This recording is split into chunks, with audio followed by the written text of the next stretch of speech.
갈보리 산 위에 십자가 섰으니 주가 고난을 당한 표라. 험한 십자가를 내가 사랑함은 주가 보혈을 흘림일세. 최후 승리를 얻기까지 주의 십자가 사랑하리. 빛난 면류관 받기까지 험한 십자가 붙들겠네. 사람이 마음속에 확신이 있으면은 그 생각이 영향을 받습니다. 모든 생각에 영향을 받고, 그리고 하는 말에 영향이 있습니다.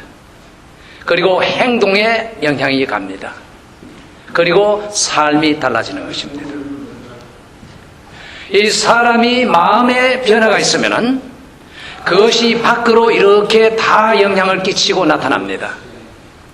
때로는 그것을 숨기려고 노력하지만은 그러나 어떤 면에서든지 나타나게 되어 있습니다. 한 인간이 마음속에 가장 큰 변화를 체험하는 데는 여러 가지 경우가 있을 것입니다만은, 한 인간이 부활을 믿을 때 엄청난 변화가 있을 것입니다.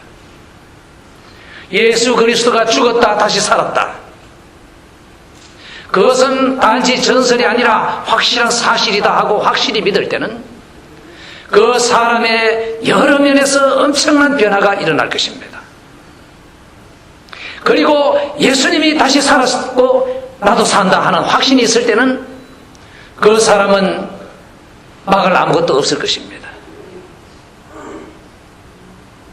문제는 내가 그 확신을 갖고 있는가? 내가 만약 정말 교회에 나와서 그렇으니까 그런가 보다 하는가 하고, 내 자신이 확실히 예수 그리스도께서 육신적으로 실제적으로 십자가에서 죽으셨다가 사흘 만에 다시 살아나셨다는 것을 믿는가? 그리고 나도 죽지만은 그거 틀림없죠. 몇 년 후에 죽어요. 그 후에 부활하고 영원히 사는 것을 확실히 믿는가? 만약 내가 확실히 믿는다면은 내 자신이 볼 수 있는 증거가 나에게 있는가? 이것은 생각해 봐야 되는 것입니다. 여러분, 믿음에도 종류가 많습니다. 믿는 둥 마는 둥. 어느 때는 믿는 것 같다가 또 어느 때는 안 믿는 것 같고, 이 반신반의 하는 것이 많습니다. 또 약한 믿음이 있습니다. 자기도 믿는지 안 믿는지 알지 못하고, 그러나 확실히 믿는 사람이 있습니다. 그 확신을 가진 것은 다른 것입니다. 그러면 우리가 정말 예수 그리스도의 죽었다 다시 사심을 믿는가? 그러면 믿으면 나는 정말 내 자신이 내 자신을 볼 수 있는 그러한 무엇이 있는가? 나의 생각과 나의 말과 나의 생활은 나의 부활에 대한 확신을 반영하고 있는가? 여러분, 그 기독교 관계로 그 리서치 하는 사람들이 많습니다. 이렇게 뭐 관측하고 질문해서 이랬는데요, 그 사람들이 결과를 내는 것을 보면 상당히 놀랍습니다. 많은 소위 말하는 교회 나가는 사람들이 부활을 믿는다는 그 비율이 매우 적습니다. 교회 나간다고 다 부활을 믿는 게 아니에요. 심지어는 예수만이 구원의 길이라고 믿는 사람들조차도 별로 많지 않다는 것입니다. 뭐 다른 종교에도 구원이 있다 이렇게 믿는 사람들도 있다는 것이에요.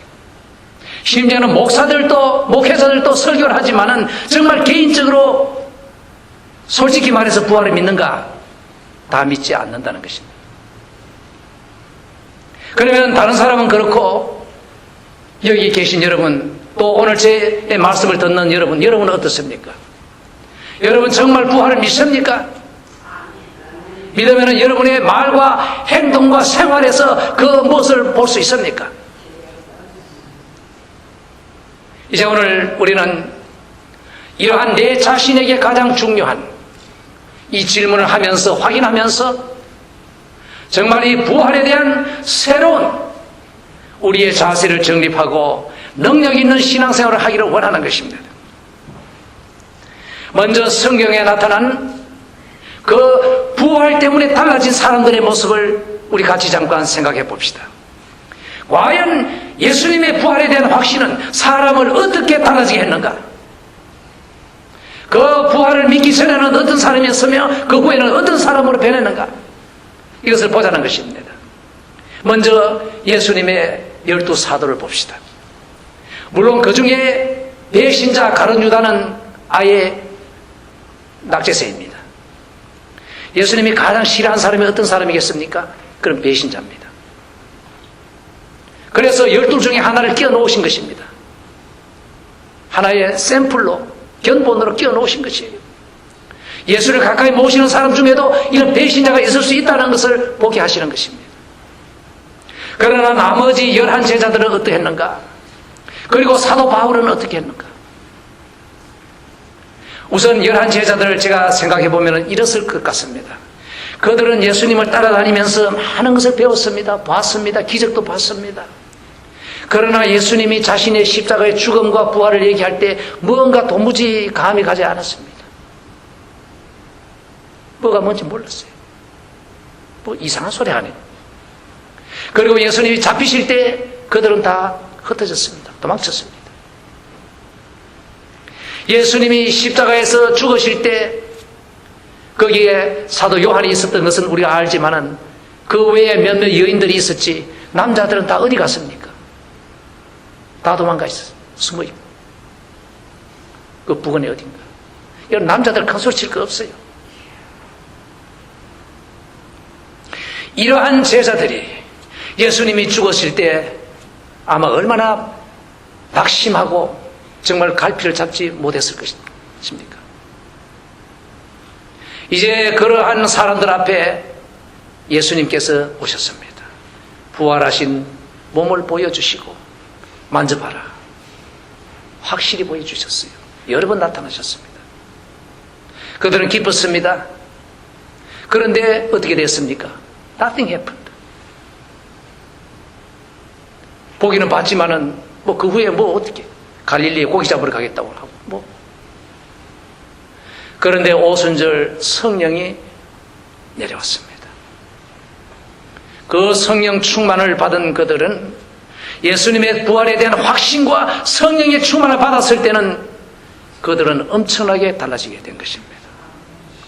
사람의 능력이 아닌 성령의 능력에 힘입어서 그들은 부활의 증인으로 이제는 누구도 막을 수 없는, 누구도 갈물 수 없는, 누구도 저항할 수 없는 막강한 주님의 일꾼들이 된 것입니다.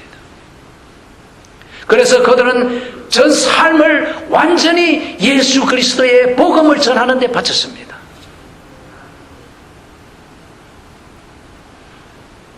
완전히 풀타임으로 예수 그리스도의 부활을 증거하는데 전 삶을 바치고 사방으로 흩어지고 다니면서 전했습니다. 그래 결국은 어떻게 됐느냐? 잘 먹고 잘 살았느냐? 그 중에 사도 요한만 우리가 알기에는 참 노년에 자연사했지 나머지들은 다 순교했습니다. 다 죽임을 당했어요. 그 예수 그리스도의 부활을 전하느라고 다 죽었습니다. 생명을 바쳤어요. 나는 예수 그리스도가 다시 사신 것을 직접 만나 뵈었고 이것은 거짓말이 아니고 참말이니 나는 달리 말할 수 없다. 당신들이 나를 죽인다 해도 이 말은 정말이다. 거짓말이 아니다. 이렇게 한 것입니다. 이것이 바로 예수 그리스도에 대한 부활의 증거가 아닙니까? 그때 이거 그래 날 죽이지 마라. 예수가 부활했단 말은 거짓말이다. 이 말 한마디만 하면 살렸을 텐데 아니다. 나는 그분을 만나 뵙고 이것은 내가 달리 어떻게 말할 수 없다. 그분은 죽었다가 다시 사셨다. 당신들도 믿어라. 나를 죽이려면 죽여라. 죽이면 난 천국 간다. 난 내가 부활하는 것을 확실히 믿는다. 겁날 거 없다. 마음대로 해봐라. 그래서 죽었습니다. 이것이 사도들의 삶이었습니다. 사도 바울은 교회 반대자였습니다. 예수는 이단이다. 예수는 거짓이다. 그런데 다메섹 도상에서 부활하신 예수님이 나타나셨을 때 그는 꼬꾸라졌습니다. 여러분 아셔야 합니다. 하늘과 땅의 모든 권세를 내게 주셨으니 했습니다. 예수 그리스도입니다. 지금 이 하늘과 땅의 우주의 모든 권세가 다 예수님의 것입니다. 예수님 권세 아래에 있어요. 마귀들이 잘못 껍질거리면은 치시면은 완전히 깨집니다. 예수님의 권세 아래에 있어요. 그 예수님이 다메섹 도상에서 바울에게 나타나서 그 박해자를 꼬꾸라뜨리신 것입니다. 주여 니십니까? 나는 네가 핍박하는 예수다. 거기에서 바울은 완전히 깨지고 굴복한 것입니다. 그리고 다른 사람이 된 것입니다. 그 바울은 예수 그리스도의 부활을 증거하기 위해서 수많은 고생을 당했지만은 절대로 굽히지 않았습니다. 후퇴하지 않았습니다. 그리고 그도 끝내는 예수님을 증거하기 위해서 죽었습니다. 이것이 사도들의 보여주시는 그 부활의 확신을 가진 사람들이 어떻게 달라지는가를 우리에게 보여주는 것입니다. 그러면은 다음으로 이제 저는 여러분과 함께 예수님의 그 가족들을 좀 살펴보고자 합니다. 여러분 예수님께서 말씀하셨지요. 너의 가장 원수는 내 집안 식구다. 그 말이 무슨 말인지 아십니까? 저는 가만히 생각해 볼 때 그것은 바로 또한 예수님의 그 실제적인 체험에서 주시는 말씀이라고 생각합니다. 예수님은 동정녀 탄생을 하셨지요. 그 어머니는 마리아지요. 그리고 요셉과 마리아를 통해서 아들들이 4사람 있었습니다. 예수님의 젖동생들입니다. 그리고 누이들도 있었어요. 그 이제 동생들의 이름을 보면은 야고보와 요셉과 시몬과 유다라고 했습니다. 그리고 그 누이들도 있었다고 했습니다. 그런데 그 성경에 보면은 특히 그 요한복음 7장 5절에 보면 이런 말씀이 있어요. 형제들이라도 예수를 믿지 아니함이르라 이랬습니다. 그 형제들이 이 자기들의 그 형인 예수님을 그 정신이 이상한 사람 뭐 이렇게 본 것 같아요. 그래서 집에 있을 때나 어디 있을 때 빈정거린 것을 성경에서 볼 수가 있습니다. 여러분 예수님이 십자가에 달려 죽으실 때 그 가족들은 어디 있었습니까? 그 동생들이 있었습니까? 거기에 오직 어머니가 계셨고 제자 요한이 있었습니다. 그래서 요한 보고 아들이니다. 그리고 요한에게 네 어머니다 하고 말씀하신 것입니다. 그 동생들은 어디 있었습니까?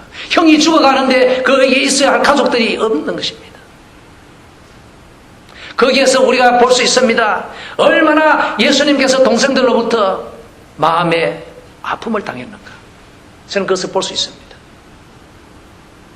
여러분 가정에서 이 영적으로 안 맞는 가족들이 굉장히 어려움을 주지요. 상처를 주지요. 괴로움을 주지요. 이제 목회자도 마찬가지입니다. 이 가족이나 친척들이 잘못되면 굉장히 피해를 주고 어려움을 주는 것입니다. 예수님의 젖동생들도 아마 제가 보기에는 이렇게 그 괴로움을 주고 빈정거리고 미친 사람 취급하고 이랬을 것 같아요. 그 형이 죽어가는데 그 옆에 있지도 않았습니다. 부근에 오지도 않았어요.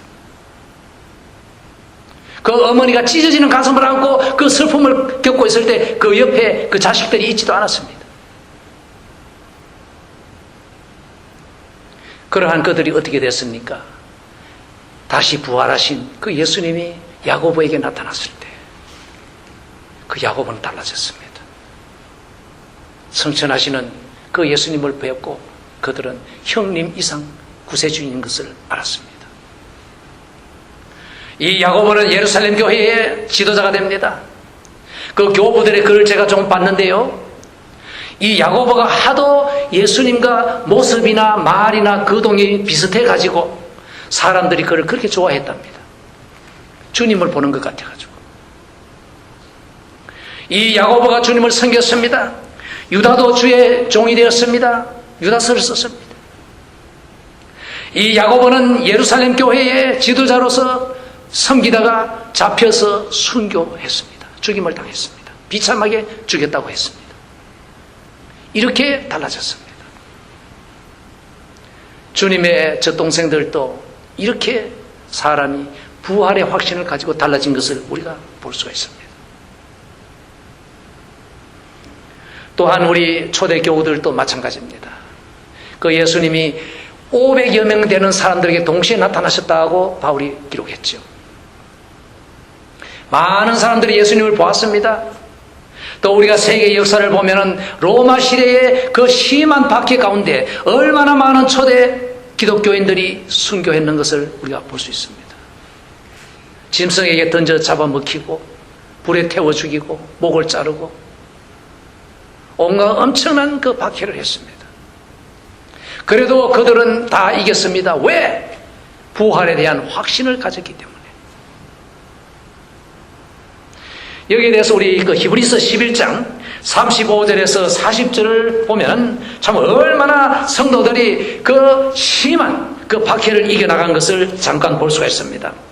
여자들은 자기의 죽은 자를 부활로 받기도 하며 또 어떤 이들은 더 좋은 부활을 얻고자 하여 악형을 받되 구차히 면하지 아니하였으며 또 어떤 이들은 희롱과 채찍질 뿐 아니라 결박과 옥에 갇히는 시험도 받았으며 돌로 치는 것과 톱으로 켜는 것과 시험과 칼에 죽는 것을 당하고 양과 염소의 가죽을 입고 유리하여 궁핍과 환난과 학대를 받았으니 이런 사람은 세상이 감당치 못하도다.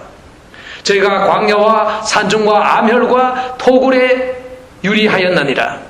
이 사람들이 다 믿음으로 말미암아 증거를 받았으나 약속을 받지 못하였으니 이는 하나님이 우리를 위하여 더 좋은 것을 예비하셨은즉 우리가 아니면 저희로 온전함을 이루지 못하게 하려 하심이니라. 이렇게 말합니다. 여기에서 다른 것은 우선 두고 얼마나 성도들이 심한 그 박해를 받고도 이겨나갔는가를 보고자 하는 것입니다. 어떻게 이들이 이렇게 감당할 수 있었을까요? 물론 이것은 성령의 능력 주심에 있었지만은 부활에 대한 확신 없이는 도저히 할 수 없는 일입니다.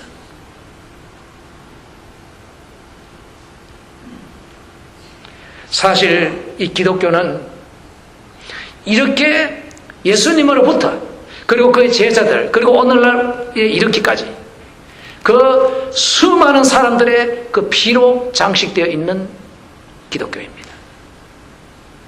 사실 오늘날 이렇게 편안하게 사실 자기 편할 자리만 찾는 것은 굉장히 부끄러운 일입니다. 솔직한 얘기예요. 유람선 타고 관광 다니는 그런 식의 기독교인들 생활은 우리가 다 고쳐야 합니다. 그러면 이제 우리가 이러한 성경을 통해서 사도들과 그리고 예수님의 그 동생들과 그리고 초대교우들의 그 변화를 볼 때에 오늘날 우리는 이제 어떠한가 하고 생각하고 살피고 재점검하고자 하는 것입니다. 우리가 정말로 예수 그리스도의 부활과 나의 부활과 영생을 확신할 때, 확실히 믿을 때 우리는 어떻게 달라질 것인가? 물론 가장 먼저 생각하는 것은 죽음에 대해서 우리의 자세가 달라지지요. 이 죽음이라는 것은 잠깐 영혼의 육신과 분리되는 것이고 다시 나중에 육신을 입는구나. 이것을 확신할 때 이 죽음에 대한 두려움은 없는 것입니다. 전에는 너 죽여버린다 하면은 눈앞이 캄캄했지요. 이제는 죽여버린다 하면은 글쎄 하려면 해봐라. 죽이면은 천국 가고 안 죽이면 그냥 전도하고. 아주 간단합니다. 죽음에 겁이 없습니다. 여러분, 미국에 와서 우리가 차이를 크게 느끼는 게 하나 있는데요. 그것은 장례식입니다. 한국에서 그 관에 묻어가지고 땅에 갖다 묻을 때 얼마나 두렵습니까? 그게 무슨 희망이나 기쁨이 있습니까? 절대로 없습니다. 정말 죽음에 대한 그 두려움과 그 비참함만 있는 것이 한국의 장례식이었습니다. 그러나 미국에 와서 장례식을 보십시오. 거기에는 꽃이 있고 부활에 대한 소망이 있고 기쁨이 있고 천국에 대한 기쁨이 있는 것입니다. 물론 잠시 헤어지는 슬픔은 있지만 동시에 기쁨이 있는 것은 무슨 이유일까요? 그것은 예수 그리스도의 부활에 대한 확신에서 오는 것입니다. 따라서 우리가 이러한 부활의 신앙을 확실히 가질 때 우리는 또한 이 세상에 대해서 달라집니다. 과학에는 뭐 이 세상에 뭐 잘하는 거, 잘 사는 거 그게 그렇게 부럽고 자랑스럽고 좋던데 이제는 그거 별거 아니구나. 여러분 야고보서 4장 13절에서 14절에 이렇게 말합니다. 들으라 너희 중에 말하기를 오늘이나 내일이나 우리가 아무 도시에 가서 거기서 1년을 유하며 장사하여 일을 보리라 하는 자들아 내일을 너희가 알지 못하는도다. 너희 생명이 무엇이냐? 너희는 잠깐 보이다 없어지는 안개니라. 뭐 5개년 계획 세우고 10개년 계획 세우고 그래서 나는 몇 년 후에 이렇게 돼 있고 뭐 이 세상에서 크게 세우고 그러나 여러분 그거 다 허무한 것이라는 것을 알게 됩니다. 이 세상의 모든 것은 잠깐이고 지나가는 것이다. 거창한 계획을 세우고 거창한 출세의 꿈을 가지지만은 그것은 다 허무한 것이고 잠깐 지나가는 안개구나 하고 알게 됩니다.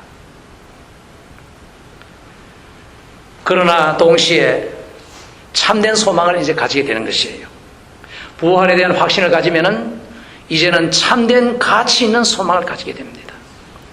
이 빌립보서 3장 10절에서 14절에서 바울이 하고 있는 말을 잠깐 들어봅시다. 내가 그리스도와 그 부활의 권능과 그 고난의 참여함을 알려하여 그의 죽으심을 본받아 어찌하든지 죽은 자 가운데서 부활에 이르려 하노니 내가 이미 얻었다 함도 아니요 온전히 이루었다 함도 아니요 오직 내가 그리스도 예수께 잡힌 바 된 그것을 잡으려고 쫓아가노라. 형제들아 나는 아직 내가 잡은 줄로 여기지 아니하고 오직 하늘 저 뒤에 있는 것은 잊어버리고 앞에 있는 것을 잡으려고 표대를 향하여 그리스도 예수 안에서 하나님이 위해서 부르신 부름의 상을 위하여 쫓아가노라. 이렇게 말합니다. 이제 바울은 완전히 목표가 달라진 것입니다. 정말 이 세상에서 출세할 수 있는 모든 조건을 가졌던 그 젊은이 바울이 이제는 완전히 이 세상 것은 다 잊어버리고 위에서 부르신 부름의 상을 바라보며 표대를 바로 가지고 쫓아간다고 했습니다. 옛날 일은 돌아보지도 않고 계속해서 앞으로 전진만 하겠다는 것입니다. 여러분 우리가 부활의 확신을 가질 때는 이러한 표대를 가지게 되는 것입니다. 이 세상에 그런 거 부러워가지고 허둥거리지 마세요. 위에서 부르신 정말 주시는 상을 바라보며 참된 가치 있는 것을 바라보고 뒤를 돌아보지 않고 옆으로도 보지 않고 앞으로 가야 하는 것입니다. 이렇게 사람이 부활의 확신을 가지면은 이 세상의 것이 무엇이며 그리고 내가 참으로 찾고 찾아야 할 것이 무엇인가를 알게 되고 이 생과 내 생에 대한 그 조화된 바른 견해를 가지게 되는 것입니다. 이 세상은 우리가 주님을 위해 일할 수 있도록 받은 기회입니다. 이 세상은 중요합니다. 그러나 이 세상이 영원한 것이 아닙니다. 이 세상에서 충성해서 영원에서 상을 받는 것이 중요한 것입니다. 따라서 이 부활의 확신을 가진 사람은 하는 일이 달라집니다. 그 옛날에는 뭐 교회 와서 이 교회 내게 무슨 뭐 한 포지션을 높은 지위를 주고 사람들 불러주니까 내가 높은 사람인 줄 알고 그 사람들의 눈치를 봐면서 일을 하고 뭐 이런 것이 많습니다. 뭐 솔직히 그래요. 뭐 아주 포지션 그래서 출세한 것처럼 생각하고. 그러나 달라집니다. 그것이 중요한 것이 아닙니다. 주님이 그날에 나에게 뭐라 하시는가가 중요한 것이지 교회 사람들이 나를 어떻게 봐주는가가 중요한 것이 아니라는 말입니다. 결과적으로 이 사도행전 20장 24절에 이렇게 말합니다. 바울은 말합니다. 나의 달려갈 길과 주 예수께 받은 사명 그 하나님의 은혜의 복음을 증거하는 일을 마치려 하면은 나의 생명을 조금 더 귀한 것으로 여기지 아니하노라. 아마 어느 사람이 부활에 대한 확신을 가지면은 이러한 마음을 가질 것입니다. 바울은 자기가 받은 사명을 분명히 알았습니다. 그것은 은혜의 복음을 증거하는 것이다. 구약의 율법 사상에 매여 있는 사람들을 향해서 은혜의 복음을 전하는 것이다. 그리고 그것을 마치기를 원한다. 그러기 위해서는 죽는 것도 두렵지 않다. 이렇게 말하고 있습니다. 여러분, 그러한 자세를 가지셔야 합니다. 고린도전서 15장 58절은 말합니다. 그러므로 부활이 있기 때문에 그러므로 내 사랑하는 형제들아 견고하며 흔들리지 말며 항상 주의 일에 더욱 힘쓰는 자들이 되라. 이는 너희 수고가 주 안에서 헛되지 않은 줄 알미니라. 흔들리지 말라고 말하는 것입니다. 부활의 확신 가진 사람은 흔들리지 않습니다. 주의 일에 계속 힘쓸 뿐입니다. 계시록 22장 12절에 주님이 말합니다. 보라, 내가 속히 오리니 내가 줄 상이 내게 있어 각 사람에게 그의 일한 대로 갚아주리라. 공짜가 아닙니다. 상은 공짜가 아닙니다. 일한 대로 갚아주는 것입니다. 이제 우리는 일해야 합니다. 부활의 확신 가진 여러분은 일해야 되는 것입니다. 이제 우리 빌립보서 3장 20절과 21절을 다시 한번 생각합시다. 오직 우리의 시민권은 하늘에 있는지라. 거기로서 구원하는 자 곧 주 예수 그리스도를 기다리노니 그가 만물을 자기에게 복종케 하실 수 있는 자의 그 역사로 우리의 낮은 몸을 자기 영광의 몸의 형체와 같이 변케 하시리라. 이러한 부활의 확신을 가질 때 우리는 완전히 달라집니다. 우리는 능력 있는 주의 일꾼이 되는 것입니다. 아무도 우리를 갈볼 수 없고 막을 수 없습니다. 우리를 통해서 예수 그리스도의 권세가 나타날 것입니다. 여러분, 승리의 신앙생활을 하시기 바랍니다. 갈보리 산 위에 십자가 섰으니 주가 고난을 당한 표라. 험한 십자가를 내가 사랑함은 주가 보혈을 흘림일세. 최후 승리를 얻기까지 주의 십자가 사랑하리. 빛난 면류관 받기까지 험한 십자가